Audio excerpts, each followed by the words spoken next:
नफ्सियात कहती है कि अगर आप अपनी वैल्यू को बढ़ाना चाहते हो तो अपनी ज़िंदगी में लोगों को ना कहने की आदत डालें।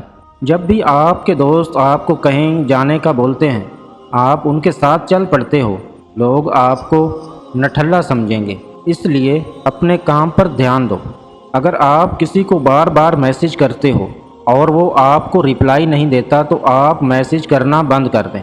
लोग बहुत ज़्यादा मतलबी होते हैं, बार बार मैसेज करके उन्हें अपने सर पर ना बिठाओ। साइकोलॉजी के मुताबिक जो माँ बाप सख्त होते हैं उनके बच्चे बहुत ज़्यादा डरपोक और चापलूस होते हैं। जिन लोगों के चेहरे पर तिल होते हैं वो बग़ैर तिल वाले लोगों की निस्बत ज़्यादा जीते हैं।